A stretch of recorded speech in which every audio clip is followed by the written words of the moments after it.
السلام علیکم ورحمۃ اللہ۔ آج میں آپ کے سامنے ایک جادوگرنی کی حقیقت پیش کروں گی جو میں نے اپنی آنکھوں سے دیکھی ہے کہ کس طرح جادوگرنیاں اپنے ڈھونگ سے لوگوں کو دین سے بے دین کر دیتی ہیں، کس طرح لوگوں کے جذبات کے ساتھ کھیلتی ہیں۔ میرا چھوٹا بھائی ہے اور وہ کافی بیمار رہتا تھا۔ میری امی بہت پریشان تھی، ہر ڈاکٹر سے ان کا علاج کروایا، کئی مولاناؤں سے پوچھا۔ کسی نے کہا کہ اس پہ جنات ہے، کسی نے کہا جادو ہے، کسی نے کہا کسی نے اس کے اوپر جادو کروا رکھا ہے۔ میری امی بہت زیادہ پڑھی لکھی عورت نہیں ہے، تو ان کے دل و دماغ میں یہ بات چلنے لگی، اور پھر انہوں نے مجھ سے کہا کہ بیٹا تمہارے پاس گاڑی ہے، چلو میرے ساتھ، میں اس کو ایک عورت کے پاس دکھا کے لا رہی ہوں، شاید اس کے پاس کوئی جنات یا سید وغیرہ آتا ہے اور وہ دیکھ کے بتا دے گی کہ اس کو کیا دقت ہے۔ اس وقت میرے بچہ پیدا ہوا تھا، لگ بھگ 2021 کی بات ہے یہ، تو میں اس وقت میرا بچہ جو تھا لگ بھگ 20 یا 30 دن کا رہا ہوگا۔ میں بھی فری تھی، میرے پاس کوئی کام نہیں تھا۔ میں نے کہا امی جب آپ جا ہی رہی ہو تو چلو میں بھی آپ کے ساتھ چل دیتی ہوں، کہ میں بھی تو دیکھوں کہ یہ لوگ کس طرح جادو کی باتیں بتاتے ہیں۔ حالانکہ ان کے پاس جانا غلط ہے، مجھے معلوم ہے کہ اللہ کے نبی کریم صلی اللہ علیہ وسلم نے یہ بھی فرما رکھا ہے کہ جو کوئی غیب بتانے والے کے پاس گیا تو 40 دن تک اس کی نماز روزہ قبول نہیں ہوگی، الا یہ کہ وہ توبہ کر لے۔ تو میرے دل میں یہ بات تھی، لیکن میرا ارادہ یہ تھا کہ میں صرف یہ دیکھنا چاہتی ہوں کہ وہ کیا کرتے ہیں اور کس طرح لوگوں کو اپنے طرف مائل کرتے ہیں۔ تو میں، میری امی، میرے ہسبینڈ، میرے بھائی، ہم تمام کے تمام چلے گئے۔ شام کا ٹائم تھا، ہم یہاں سے زور بعد چلے، جاڑے کے دن تھے، تو بہت جلدی ہمیں شام ہو گئی۔ اور جب ہم اس کے گاؤں پہنچے، لوہنگا میں وہ عورت تھی، جب ہم اس کے گاؤں پہنچے تو ہم کو مغرب کی اذان وہاں ہو رہی تھی۔ تو اس عورت کے شوہر نے کہا کہ آپ نے آنے میں لیٹ کر دی، مغرب بعد اس کے پاس سید یا جنات نہیں آتے ہیں، آپ کو پہلے آنا چاہیے تھا، لیکن پھر بھی میں کہتا ہوں کہ وہ ٹرائی کر لے، ہو سکتا ہے آ جائے۔ تو ہم اس آدمی کے پاس 5 منٹ کھڑے رہے، وہ بتانے لگے کہ دور دور سے لوگ ان کے پاس آتے ہیں، ان کے ہاتھ میں بہت شفا ہے، ان کا سید بہت زیادہ طاقت والا ہے، بہت جلدی لوگوں کو فائدہ کر دیتا ہے۔ پھر اس کے بعد اس نے کہا کہ آپ ادھر جائیں، جنگل میں وہ رہتے تھے، اور انہوں نے ایک بہت پرانا سا مٹی کا مکان بنا رکھا تھا، اس کے اوپر جو تھی وہ چھان تھی، یعنی اس کے اوپر یہ سرکنڈے کی کوئی چھان بنا رکھی تھی، اور بہت اندھیرا بھی تھا وہاں پہ۔ تو وہاں پہ وہ عورت بیٹھی ہوئی کچھ پڑھ رہی تھی، تو ہم بھی اندر داخل ہوئے، امی، میں اور میرے بھائی، میرے ہسبینڈ وہاں نہیں گئے۔ ہم وہاں پہ جب داخل ہوئے اندر، تو اس عورت نے کہا کہ آپ اندر بیٹھو گی یا باہر جاؤ گی، کیونکہ جب وہ سید یا جنات میرے پاس آئیں گے تو آپ کو تکلیف ہو سکتی ہے۔ ایک بار تو میں نے کہا کہ میں باہر بیٹھوں گی، لیکن پھر میرے دل میں اچانک یہ خیال آیا کہ میں تو ان کی تحقیق کرنا آئی ہوں کہ کیا کرتی ہے۔ میں نے کہا میں ایک سائیڈ میں اندر ہی بیٹھ جاتی ہوں۔ میں ایک سائیڈ میں اندر بیٹھ گئی، میری گود میں میرا چھوٹا سا بچہ بھی تھا، میں اس کا تماشا دیکھنے لگی۔ میرے بھائی کو اس نے اپنے سامنے بٹھایا، امی کو بھی ایک سائیڈ بٹھا دیا۔ اس کے بعد اس نے بہت زیادہ پڑھنا شروع کر دیا، گھوم گھوم کے اپنی گردن کبھی دائیں کرتی، کبھی بائیں کرتی، کبھی آگے کرتی، کبھی پیچھے کرتی، وہ کچھ پڑھ رہی تھی، اور اس کے سامنے راکھ رکھی ہوئی تھی، اس راکھ کو بار بار اچھال رہی تھی، اور کچھ پانی وغیرہ بھی اس کے پاس تھا، کل ملا کے گندی گندی سی چیزیں وہاں رکھی ہوئی تھی۔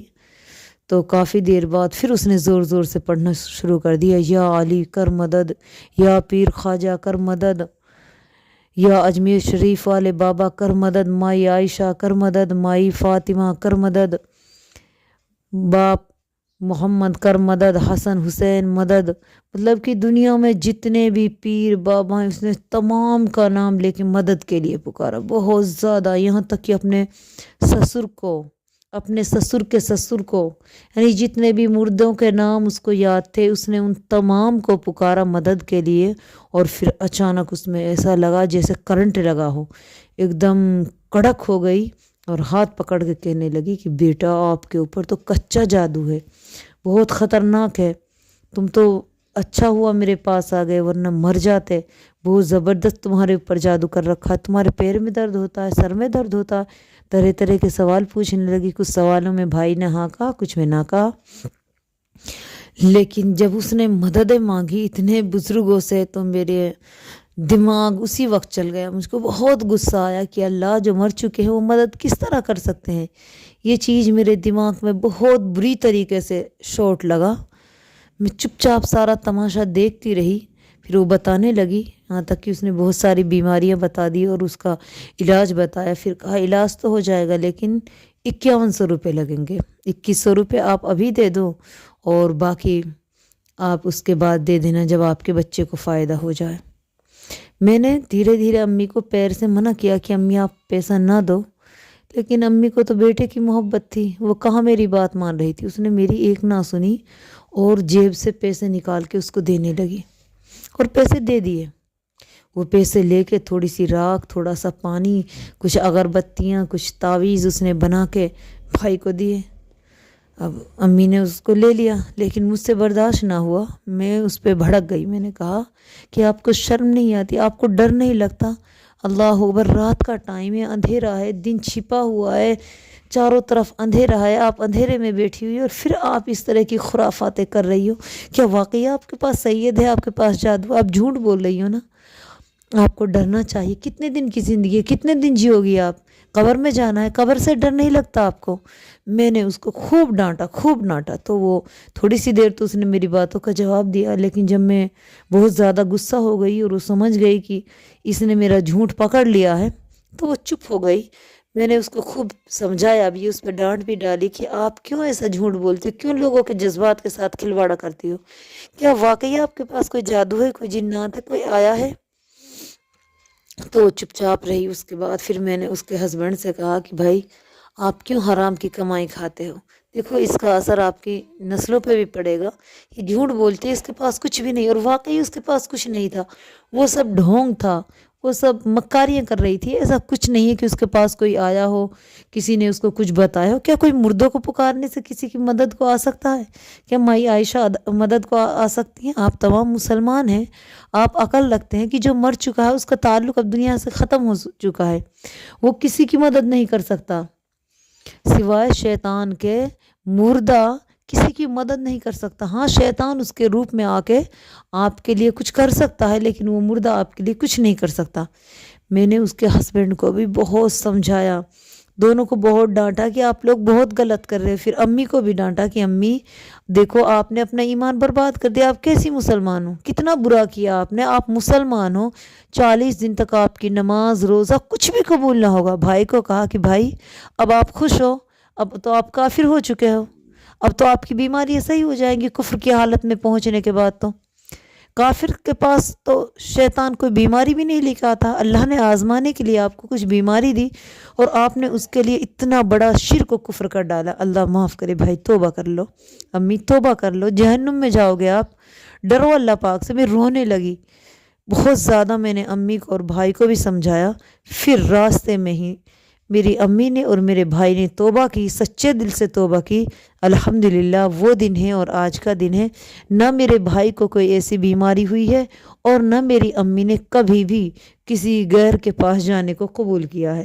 تو مسلمانوں، اگر ہم سچے دل سے اللہ پاک کو راضی کر لیں، سچے دل سے توبہ کر لیں، تو نہ شیطان ہم تک پہنچ پائے گا، کیونکہ وہ سوچ لے گا کہ اس نے تو اب سچے دل سے توبہ کر لی، اب میں اس کا نقصان پہنچاؤں یا نہ پہنچاؤں یہ تو بیکار ہے، کسی اور کو بہکاتا ہوں۔ یہ شیطان کا بہکاوا ہے، یہاں درد وہاں درد، یہ وسوسے وہ وسوسے، کچھ نہیں ہے جادو ٹونا۔ بھائی اللہ پاک نے کلام میں پاک اتار دیا، سورہ بقرہ کی آخر کی دعائیں پڑھو، اور بہت ساری دعائیں صبح شام کے اذکار ہیں۔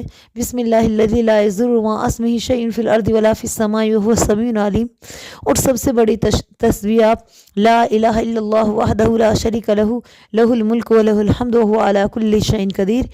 اس کی پڑھو، انشاءاللہ کوئی جادو، کوئی ٹونا، کوئی بھوت، کوئی پریت آپ کے پاس پھٹکے گا ہی نہیں۔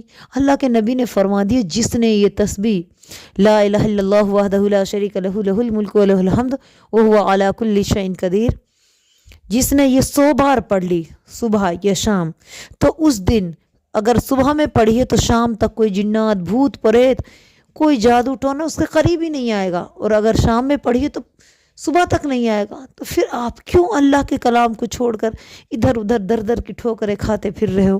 اپنے ایمان کو کمزور کر رہے مسلمانوں، ہوش میں آؤ، خدا را ہوش میں آؤ، کچھ نہیں ہے، سب بکواس ہے۔ میں نے بھی ایسے ماحول میں آنکھیں کھولی تھی کہ ماں حنفی تھی، بہت مطلب کہ کسی کو اتنا علم نہیں تھا، کوئی بھی نہیں جانتا تھا، ماں بھی کافی بیمار رہتی تھی، تو میں نے یہ سب ماحول دیکھا، لیکن میں نے کبھی اس کو ایکسیپٹ نہیں کیا، ہمیشہ میں نے اس کی مخالفت کی، اور الحمدللہ آج میری مخالفت کامیاب ہو چکی ہے، کیونکہ آج میرے گھر میں تمام لوگ اس شرک سے بری ہیں، مکمل طور پہ انہوں نے توبائیں کر رکھی ہیں، کوئی اس طرح کی باتیں سننا بھی پسند نہیں کرتا۔ ایک مرتبہ رشتے میں میری ایک پھوپھی لگتی ہے، آئی آ کے کہنے لگی کہ فلاں جگہ ایک چوہڑا ہے، وہ جھاڑو لگاتا ہے، ذات کا بھنگی ہے، جو خنزیر کھاتے ہیں، جو سور کا گوشت کھاتے ہیں، وہ ذات والا ہے، کہ آپ اس کے پاس جاؤ اور بچے کو جھاڑو لگواؤ، بچہ بالکل درست ہو جائے گا۔ میں نے کہا پھوپھی آپ غلط نہیں کر رہی ہیں، شرم کرو پھوپھی، مجھ کو آپ کی باتیں اچھی نہیں لگتی، آپ خود تو جہنم میں جا رہی ہیں لیکن دوسروں کو بھی گمراہ کر رہی ہیں، بہت غلط ہے، آپ کو ایسا نہیں کرنا چاہیے۔ تو میں کھلے طور پہ ہر کسی کو ٹوک دیتی ہوں، اور آپ مسلمان ہو، آپ کو بھی چاہیے کہ اگر آپ کو معاشرے کے اندر کوئی ایسا انسان ملے جو ایسی خرافات باتیں کرتا ہے تو اس کو منع کرو، روکو کہ بھائی آپ نے کیا ٹھیک ہے لیکن حرام ہے، غلط ہے، کتنے دن جیو گے؟ رب کی مرضی سے آئے تھے، رب کی مرضی سے جاؤ گے، لائی حیات آئے قضا لے چلی چلے، اپنی خوشی نہ آئے اپنی خوشی چلے۔ تو ایسا ہے کہ نہ تو ہم اپنی خوشی سے آئے ہیں، نہ اپنی خوشی سے جائیں گے، جانا سب کو ہے، تو کیوں رب کو اتنی دوری کر رہی ہو، رب سے کیوں رب کو اتنا ناراض کر رہی ہو؟ بالکل غلط ہے، اپنے رب کو راضی کر لو، نیک اعمال کرو، اللہ سے لو لگاؤ، دنیا داری چھوڑو، یہ جادو، یہ ٹونا، یہ بھوت، یہ پریت، یہ سید، یہ پیر، یہ بابا، یہ سب کچھ غلط ہے، خرافات ہیں، اپنے رب سے لو لگاؤ، صبح شام کے اذکار پڑھو، نمازوں کی پابندی کرو، انشاءاللہ تعالیٰ کوئی بھوت کوئی پریت آپ کے قریب نہیں آئے گا۔ تو میں تو اللہ پاک سے یہی دعا کروں گی کہ اللہ تعالیٰ تمام مسلمانوں کو شرک و کفر جیسی بیماری سے بری اور پاک رکھنا، آمین۔ السلام علیکم ورحمۃ اللہ وبرکاتہ۔